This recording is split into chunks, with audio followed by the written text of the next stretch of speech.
జయ జీవితం మనకి అవసరం. శారీరకంగా ఒకవేళ శ్రమల నుంచి మనం జయం పొందకపోయినా ఇబ్బంది లేదు, కానీ ఆత్మీయ జీవితంలో మాత్రం ఖచ్చితంగా మనం జయ జీవితాన్ని కలిగి ఉండాలి.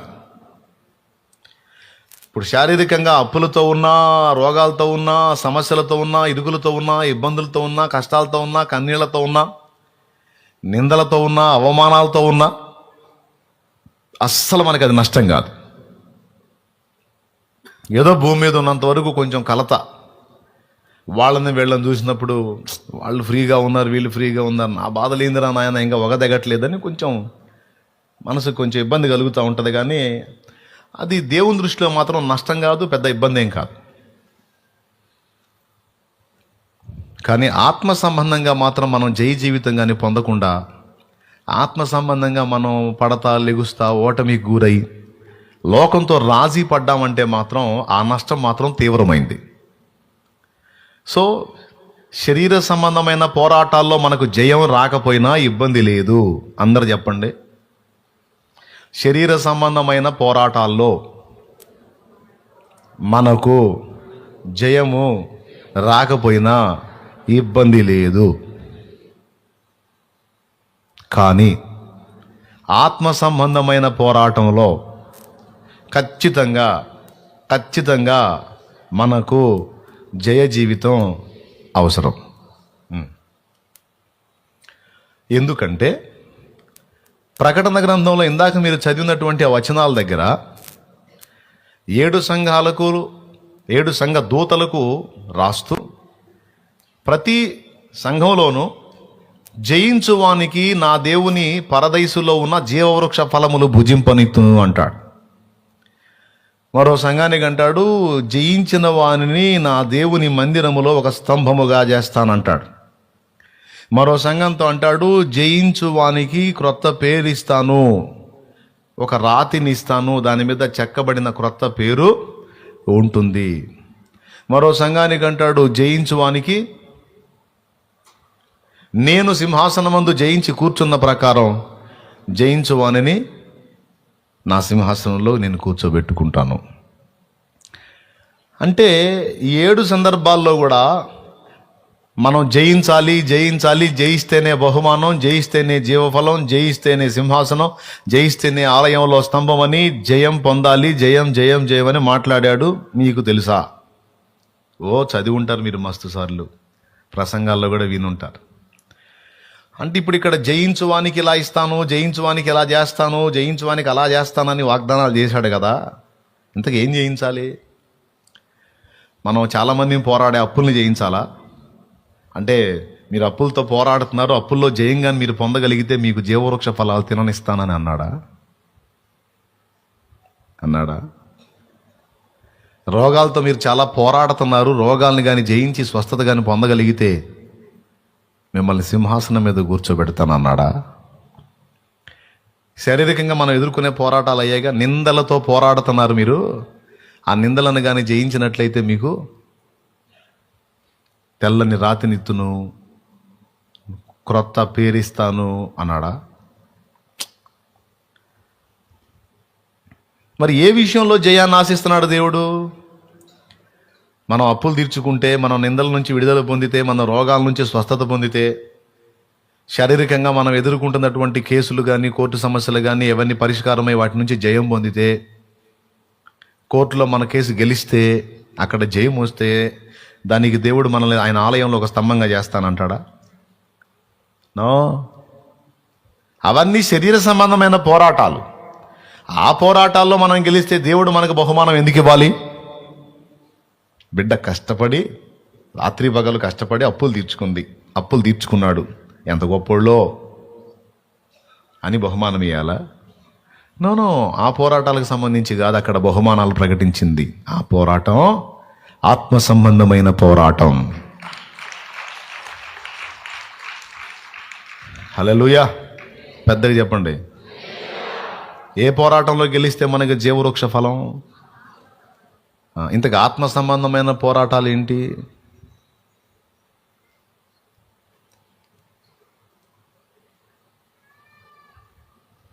లోకము, శరీరము, నేత్రాశ, శరీరాశ, జీవోపడంబం, తంత్రగొట్టైన అపవాది దాడులు మన ఆత్మీయ జీవితాన్ని పతనం చేసి మనల్ని భ్రష్టత్వంలో తీసుకెళ్ళి మనలో భక్తిని దిగజార్చి టోటల్గా మనల్ని నానా రకాలుగా ఆత్మీయంగా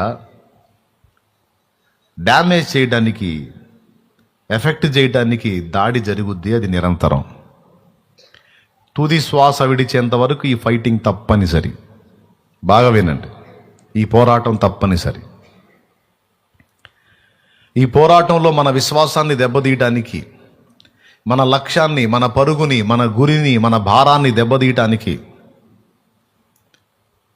మనలో ఉన్న దైవాసక్తిని దెబ్బతీయటానికి, మనం నింపుకున్న సత్యం నుంచి మనల్ని దారి మళ్లించడానికి, దుర్బోధల వైపు మనల్ని తిప్పడానికి, శరీర క్రియల వైపు మనల్ని తిప్పడానికి, మనం విసర్జించిన లోకాశల వైపు మళ్ళా మనల్ని రేపి అందులో నెట్టడానికి, మనం వదిలిపెట్టిన పాపాల్లోనికి మళ్ళా మనల్ని తీసుకెళ్ళి టోటల్గా మనల్ని అన్ని విధాల పతనం చేయడానికి, మనలో శారీరేచ్ఛలను రెచ్చగొట్టడానికి, నేత్రాశ పాపాలను రెచ్చగొట్టడానికి, జీవపు డంబాలను రెచ్చగొట్టి ఒకటి కంటే నేను ఎక్కువ అని డబ్బా కొట్టుకునేటట్టు చేయడానికి,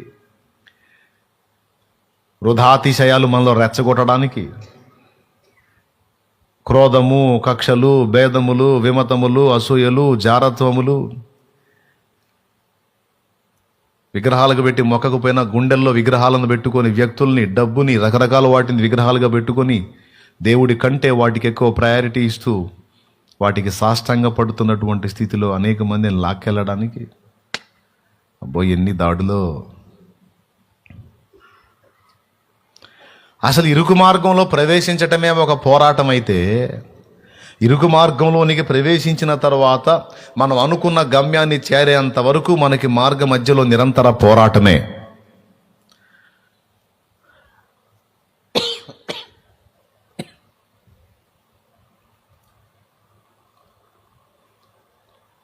శారీరకంగా ఎదురయ్యే పోరాటాలు తక్కువ, ఇవి ఉన్నా మనకి మేలు. కానీ ఆత్మ సంబంధంగా పోరాటాలు ఉన్నాయి చూడు, ఎదురు దెబ్బలు, అవి ఉండకూడదు. వాటిని ఎప్పటికప్పుడు జయిస్తూ ముందుకు సాగాలి. అలా జయించి జయ జీవితాన్ని పొంది తన చివరి ఘట్టంలో పౌలు అన్న మాట మీకు గుర్తుండే ఉంది. తిమోతికి రాసిన 2వ పత్రిక 4:7 చూడండి. అక్కడ ప్రతి క్రైస్తవుడు, నువ్వు నేను, మనందరం కూడా పలకవలసిన మాట అదే. మంచి పోరాటము పోరాడి తిని నా పరుగు కడముట్టించి తిని విశ్వాసము కాపాడుకుంటుని ఇక మీదట నా కొరకు నీతి కిరీటం ఉంచబడి ఉన్నది. ఆ మాటను గురించి మీరు ఎప్పుడన్నా ఆలోచించారా? ఎప్పుడు మాట్లాడుతున్నాడు? తుది ఘట్టంలో మాట్లాడుతున్నాడు. ఇంకా కొంతకాలానికైనా నిద్రించబోతున్నాడు, ప్రభు దగ్గరికి వెళ్ళిపోతున్నాడు. చరమదశ. ఆ ఘట్టంలో తిమోతికి ఉత్తరం రాస్తూ, ఎన్నో పోరాటాలు ఎదురైనాయి నాయనా నా యాత్రలో, నా ఆత్మీయతను దెబ్బతీయడానికి, విశ్వాస భ్రష్టత్వంలో నన్ను తీసుకెళ్ళడానికి, అన్ని విధాల నన్ను ఆత్మీయంగా పతనం చేయడానికి, నా గురిని తప్పించడానికి, నా లక్ష్యాన్ని తప్పించడానికి, నా గమ్యాన్ని నాకు అర్థం కాకుండా చేయటానికి, నా పిలుపును నేను నెరవేర్చకుండా చేయటానికి, ఆకాశం నుండి నాకు కలిగిన ఆ దర్శనానికి నేను అవిధేయుడనగునట్లు చేయడానికి చాలా పెద్ద కుట్రే జరిగింది. సైతాను ప్రచండ యుద్ధమే చేశాడు. అయితే నేనేం రాజీ పడలా, ఇంకా కొంతకాలానికి వెళ్ళిపోతున్నాను ప్రభు దగ్గరికి. ఈ ఘట్టం వరకు కూడా రాజీ పడలా, మంచి పోరాటము పోరాడాను, వాడికి గట్టి ఎదురు దెబ్బ కొట్టా. నా విశ్వాసాన్ని ఎఫెక్ట్ చేయడానికి వాడు చేసినట్టు కుట్రలన్నీ విచ్ఛిన్నం అయిపోయినాయి. నా విశ్వాసం ఇంతవరకు కాపాడబడింది, నేను కాపాడుకున్నా.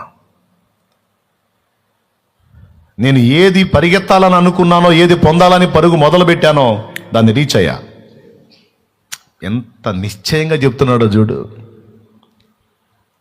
అంటే ఉదాహరణకి ఒక దైవజనుడి నేను పోలి చెబుతా. 7 ప్రాంతాల్లో 7 సంఘాలు కట్టాలి, ఇది నా లక్ష్యం, ఇది నా దర్శనం, నా భారం అని ఒక దైవజనుడు తన పని మొదలు పెడితే ఒక 7 ప్రాంతాల్లో 3 ప్రాంతాలు కట్టి ముగించాడు అనుకో, పరుగు తొడముట్టినట్టా ఆగిపోయినట్టా? ఆగిపోయినట్టు. ఏమయ్యా, పరుగు నెరవేర్చినట్టా ఆగిపోయినట్టా? 7 కంప్లీట్గా కట్టేస్తే ఎంత తృప్తితో సాధించాను, ఏ లక్ష్యం నేను పెట్టుకున్నానో, దేన్ని సాధించాలని పరుగు మొదలుపెట్టానో సాధించాను, నా దేవుడు నాకు సహాయం అన్నట్టు.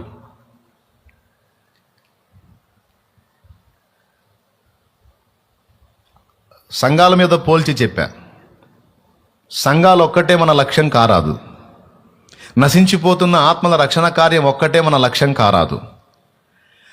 అంతకంటే ముందు మనలో క్రీస్తు సారూప్యము, క్రీస్తు యొక్క స్వరూపము ఏర్పడే విషయంలో దేవుడు శ్రద్ధ కలిగి ఉన్నాడు. మన ద్వారా జరిగే పని కన్నా కూడా, బాగా వినండి, మన ద్వారా జరిగే పనికి దేవుడు 2వ స్థానం ఇస్తాడు, కానీ మనలో జరగవలసిన పనికి దేవుడు 1వ స్థానం ఇస్తాడు. రేపు మన ద్వారా జరిగిన పనిని బట్టి మనకు జీతం ఇస్తాడన్నది మనకు లేఖనం చెప్తున్న సత్యమే. కానీ మనం చేసిన పనిని చూసేటప్పుడు పని కంటే ముందు మనల్ని చూస్తాడు ఆయన. ఎందుకంటే మనం మనలాంటి వాళ్ళనే ఉత్పత్తి చేస్తాం. అది సేవకుడైనా విశ్వాసైనా. ఇప్పుడు నువ్వు విశ్వాసివి, 4 ఆత్మలు రక్షించావు, నువ్వు రక్షించిన ఆత్మలు ఏ టైపులో ఉంటాయంటే నీలాగే ఉంటాయి. ఎందుకంటే నువ్వు 10th క్లాస్ చదివి నువ్వు డిగ్రీ పాఠాలు చెప్పలేవు, అవునా? 10th చదివినోడు 10th లోపు చెప్తాడు సబ్జెక్టు, డిగ్రీ పాఠాలు ఎట చెప్తాడు 10th వాడు, అవునా? ఓ సేవకుడైనా విశ్వాసైనా వారు ఏ స్థాయిలో ఎదిగారో ఆ స్థాయికే వారిని వెంబడించేటువంటి వారిని తీసుకురాగలుగుతారు. కాబట్టి ఇప్పుడు నడిపించేవారు, విశ్వాసులైనా సేవకులైనా పరిచారకులైనా నడిపించేవారు, ప్రభు పని చేయడానికి సంకల్పించి చేస్తున్నవారు, దేవుని కొరకు జీవిస్తున్నవారు ప్రప్రథమంగా గుర్తుపెట్టుకోవాల్సింది ఏంటంటే మనలో జరగవలసిన దేవుని పనిని మనము అశ్రద్ధ చేయకూడదు. మనం దేవుని పని చేస్తున్నాం, రాత్రి పగలు తేడా లేకుండా మనం తిప్పలు పడుతున్నాం, కష్టపడుతున్నాం అని ఫీల్ అయిపోయి మనం చేసే పని మీద మనం మనసు పెట్టాం, కానీ మనలో జరగవలసిన పనిని మనం తరచు మర్చిపోతాం. దేవుడు పట్టించుకుంటుంది ఏంటంటే మన వల్ల జరిగే పని 2వ స్థానం, మనలో జరుగుతున్న పనికి 1వ స్థానం. ఎందుకో చెప్తా. మనం 100 మందిని రక్షించని, 1000 మందిని రక్షించని, లేకపోతే 500 మంది సంఘం కట్టని, 1000 మంది సంఘం కట్టని. విశ్వాసులారా, మీరు 50 మందిని రక్షించండి, మీ జీవిత కాలంలో 100 మందిని రక్షించండి, మీరు ఎంతమందినన్నా రక్షించండి, కానీ మీ ద్వారా నడిపించబడ్డ ఆత్మలకి బ్లూ ప్రింట్ ఎవరంటే మీరే. మరి రేపు నీ ద్వారా, నా ద్వారా జరిగిన పనిని దేవుడు చూసేటప్పుడు బ్లూ ప్రింట్ ఎవరండి? మూలం ఎవరు? మనం. కాబట్టి మనల్ని చదివితే చాలు, మన ద్వారా సిద్ధపరచబడిన వాళ్ళందరినీ అంచనా వేయొచ్చు. యథా రాజా తథా ప్రజ. మనం ఎట్టివారమై ఉంటామో మనల్ని వెంబడించే వారిని అట్టి స్థితికే తేగలం. కాబట్టి అందరినీ చూడ నిమిత్తం లేదు, ఆ ఒక్కడిని చూస్తే చాలు. అందుకే ప్రకటన గ్రంథంలో సంఘానికి రాయలా, సంఘ దూతకు రాశాడు. అది విషయం. స్తోత్రం చెప్తారా ప్రభుకి? ఎఫెసులోనున్న సంఘపు దూతకి ఇలాగూ రాయము, సంఘమునకు రాయమల్లా. అంటే దిద్దుబాటు చేయాల్సింది ఎక్కడా? కరెక్షన్ చేయబడాల్సింది ఎక్కడా? సరి చేయబడాల్సింది ఎక్కడా? పరిపక్వత రావాల్సింది ఎక్కడా? పరిపూర్ణత రావాల్సింది ఎక్కడా? సంపూర్ణ సిద్ధి పొందాల్సింది ఎవరు? నాయక గణం. Praise the lord. దూత దూత దూత నియమించబడ్డ దూత స్త్రీ అయినా పురుషుడైనా, దేవుడు తన పని కొరకు ఆయన స్వరక్తమిచ్చి సంపాదించిన సంఘమును కాయుటకు పరిశుద్ధాత్మ దేనియందు నిన్ను నిలబెట్టాడో, ఆ నిలబెట్టి ఎవరిని అప్పగించాడో ఆ అప్పగించిన ఆత్మల విషయమై నీవు శ్రద్ధ కలిగి ఉండాలన్నాడు. దానికంటే మరి ప్రాముఖ్యముగా మీ మట్టుకు మిమ్మును గూర్చి కూడా అన్నాడు. మనల్ని గూర్చి మనం మర్చిపోయి మన ద్వారా జరిగే పనిని బట్టి మనం పొంగిపోవటమో, కృంగిపోవటమో, అతిశయపడటమో లేదా విరిగిపోవటమో జరుగుతుంటుంది. కానీ అది తర్వాత బాబు, ముందు నీలో ఎంతవరకు పరిపక్వత వచ్చిందో, ముందు నీ రంగు సంగతి తేల్చి అన్నది దేవుడు ముందు పెడతాడు అన్నమాట మన ముందు. అర్థమవుతుందా మీకు? 10 మందిని ప్రభావితం చేయాలని ఆశించే నువ్వు, సోదరి సోదరుడా, ముందు నీవు ఏ రీతిగా నిర్మించబడుతున్నావో, నీలో ఏ స్థాయిలో పరిపూర్ణత వస్తుందో అది మనం ఖచ్చితంగా ఎవరికోళ్ళం పరీక్షించి చూసుకోవాలి. ఎంత ప్రాముఖ్యమో ఇది. ఎందుకంటే మనం ప్రభావితం చేసేవారిని మనలాగే తయారు చేస్తాం. ఇప్పుడు లవోదికయ సంఘపు దూతను తిట్టాడంటే ఇప్పుడు సంఘం మొత్తాన్ని, ఎందుకంటే అలాంటి వాళ్ళని తయారు చేశాడు. స్మరణలో ఉన్న దూతను మెచ్చుకున్నాడంటే స్మరణ సంఘాన్ని. ఏమండి, ఒక్కసారి మీరు చూడండి, సంఘపు దూతకి ఇలాగు రాయుము అని నీవు నీవు నీవు నీవు అని చెప్పి సాతాను అపవాది మిమ్మును 10 దినములు అన్నాడా, నిన్ను 10 రోజులు అన్నాడా? చూడండి ఒకసారి. నీ శ్రమను దరిద్రతను నేను ఎరుగుదును. నీ అన్నాడా, మీ అన్నాడా? నీ. ఎస్, నీ, నీవు, నీకు. చూడండి, స్టార్టింగ్లో నీ, చివర ఎండింగ్లో నీవు, 3వ లైన్ చివరిలో నీకు, ఏకవచనం. 10వ వచనం. చూడు, ఇదిగో మీరు శోధింపబడినట్లు అక్కడ చూడు మార్చేశాడు. మీరు శోధింపబడినట్లు అపవాది మీలో కొందరిని చెరలో వేయించబోచున్నాడు. ఏమయ్యా, నువ్వు సంఘపు దూతకని మొదలుపెట్టి మళ్ళా మీరంటావేంటి? అది అర్థం. అంటే ఒక చోటేమో ఏకవచనం వాడాడు, మరో చోటేమో బహువచనం వాడాడు. పరమగీతం కూడా మీరు చూస్తే 1వ అధ్యాయము 1, 2 వచనాలు మీరు చూడండి ఒక్కసారి. పరమగీతము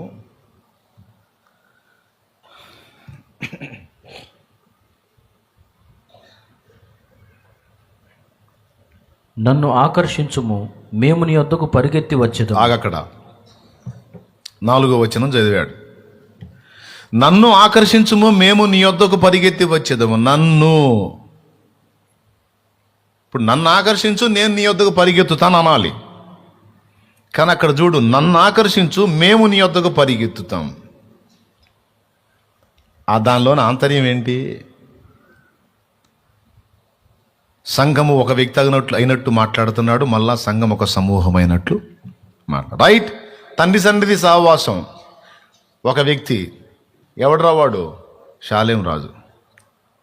తండ్రి సన్నిధి సంఘము దాదాపు అనేక మంది ప్రజలు కలిగినటువంటి ఒక పెద్ద సమూహము. కాబట్టి ఏకవచనం మాట్లాడతాడు, బహువచనం మాట్లాడతాడు. ఇదే అన్వయింపు యెషయా గ్రంథంలో కూడా ఉంటుంది. యాకోబు నేను పిలిచిన ఇశ్రాయేలు అంటాడు. ఒక్కడై ఉన్న మనుషునితో మాట్లాడినట్టు మాట్లాడతాడు.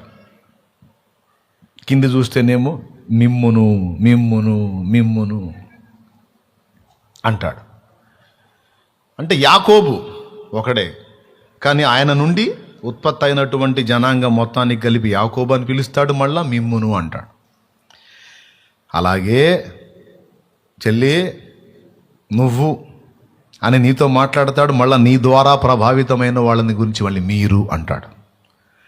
ఇక్కడ చెప్పండి, మీరా ఫస్ట్ నువ్వా? ఏ మాటతో ఏకీభవిస్తారు మీరు? అన్నా ముందు నేను, తర్వాత మిగిలిన వాళ్ళు, నా ద్వారా ప్రభావితమైన వాళ్ళు. ఇది అర్థం చేసుకోవాల్సిన సంగతి. కానీ మనం 12లో పడి మనలో ఏర్పడాల్సినటువంటి క్రీస్తు పోలికను మనం అశ్రద్ధ చేసి ఏదో సాధించాలని తిప్పలపడతాం, పరిగెత్తుతాం. శత్రువు నవ్వుకుంటాడు మన పాటలు చూసి. ఇక్కడ ఫస్ట్ మనం గ్రహించాల్సింది ఏంటంటే, క్రీస్తు పోలిక, క్రీస్తు వ్యక్తిత్వ సౌందర్యం నాలో ఎంతవరకు రూపుదిద్దుకుందే అన్న ప్రశ్న ముందు మనలో ఏర్పడాలి. ఆ పరిశీలన మనలో జరగాలి. ఆ తర్వాత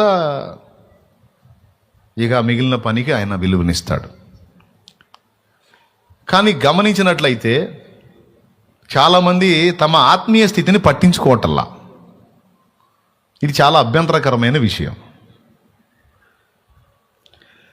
శాస్త్రులు పరిసయ్యుల్లాగా ఏ కాడికి ఎదుటోళ్ళని దిద్దుబాటు చేయడానికే చూసుకున్నారు తప్ప, అవతలి వాళ్ళల్లో ఏమైనా లోపాలు కనపడితే నువ్వు అలా ఉండకూడదు, నువ్వు ఇలా ఉండకూడదు, నువ్వు అది తప్పు, నువ్వు ఇది తప్పు అని ఎదుటోళ్ళని కామెంట్ చేసి ఎదుటోళ్ళతో రంధ్రాన్వేషణ చేయడానికి అలవాటు పడ్డారు తప్ప అసలు నేనేంది, నా బ్రతుకేంది, అసలు నేను ఏ పొజిషన్లో ఉన్నాను, దేవుడు ఎంతవరకు నాలో పనిచేయగలిగాడు, దేవునికి ఎంతవరకు నేను కోఆపరేట్ చేశాను, ఎక్కడ ఎదురుదంతున్నాను అనే ప్రశ్న సదరు విశ్వాసి కానీ, పరిచారకుడు కానీ, సేవకుడు కానీ వేసుకుంటే మంచిది. కానీ అసలు ఆ ప్రశ్ననే వదిలేశారు మనోళ్ళు, చాలా కాలం అయింది వదిలేసి. ఈరోజు పరిశుద్ధాత్మ దేవుడు మళ్ళీ ఒక్కసారి ఆ పాయింట్ని రేజ్ చేస్తూ ఉన్నాడు. బాబు, నీ ద్వారా జరిగే పని సెకండ్ హాఫ్ నాన్న, ముందు నీ రంగు చూడు. అసలు నీలో ఎంతవరకు ప్రభు యొక్క స్వరూపం ఏర్పడింది, ఆ వ్యక్తిగత సౌందర్యం వచ్చింది, ఎంతవరకు నువ్వు పరిపూర్ణత వైపుకి వెళ్తున్నావు. 7 సంఘాలు కట్టాలి, 80 సంఘాలు కట్టాలి, లేకపోతే దేశం మొత్తం నేను సంఘాలు స్థాపించాలి, సువార్త వెదజల్లాలి, అంతమందిని రక్షించాలి, ఇంతమందిని రక్షించాలి, అన్ని చర్చిలు కట్టాలి, బోల్డ్ అన్ని గురి గమ్యం లక్ష్యాలు చాలామంది పెట్టుకున్నారు, పరుగు. కానీ అసలు ముందు మనకు ఉండాల్సిన అసలు గురి, అసలు గమ్యం, అసలు లక్ష్యం ఏంటంటే పరిపూర్ణత, సంపూర్ణత. ఏం సంపూర్ణత? క్రీస్తు యేసునకు కలిగిన సంపూర్ణతకు సమానమైన సంపూర్ణత గలవారమగునట్లు ముందు మనము సిద్ధపడాలి.